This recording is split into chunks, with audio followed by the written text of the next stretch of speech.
ইডলি ও এখন ওই বাইরের ওই যেখানে মানে ওদের বেডটা করা থাকে রোদের মধ্যে, ওখানে একটু আগে শুয়েছিল। ওদের সবার নিয়ম করা থাকে, আলু পোস্ত একসাথে থাকে, ইডলি পোস্ত একসাথে ওখানটায় শোয়।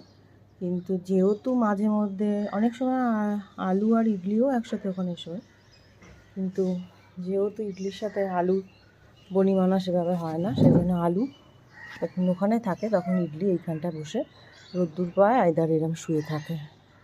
এই রোদটা ওদের জন্য ভীষণ জরুরি। উইন্টারটা ওদের এত খারাপ যায় না, ভীষণ ঠান্ডা লেগে যায়। ঠান্ডা লেগে ওদের মানে অনেক বিড়াল মারাও গেছে আমার আগে। তো তারপর থেকে আমি এদের জন্য দেখেছি, ওদের জন্য ডক্টর, ট্রিটমেন্ট, ওষুধ যত না ভালো কাজ দেয় তার চেয়ে রোদ্দুর লাগিয়ে ওদের রোদটা খাওয়ালে, সাথে ভিটামিনটা দিলে, প্রপার কেয়ার করলে ওদের একটু ভালোই ইমপ্রুভ হয়। তোমরা সবাই এইভাবে বিড়াল যাদের বাড়িতে ভোগে তারাও এটা করতে পারো। ও এখন রাগ হয়ে গেছে, মানে ভিডিও শট দেবে না, তাই ওদিকে মুখ করে চলে গেছে। কারণ কি, ও এখানটায় শুতে এসেছিলো, তাকে আলুর জন্য বাইরে শুতে পারছে না। তারপরে যদিও এখানটায় শুতে এসেছিলো, এবারে আমি এসে ভিডিও শট লিখি, তাই জন্য লুকিয়ে ওদিকটায় চলে গেছে।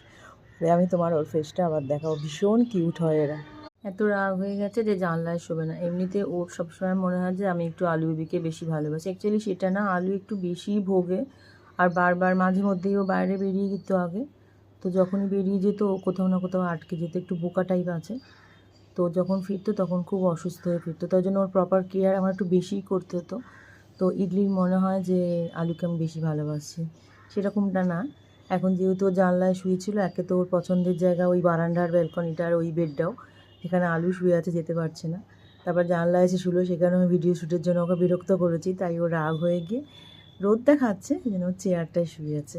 দেখো কীরকম কিউট, এটা ভীষণ কিউট হয়। যারা পশু তারা তো অবশ্যই জানো।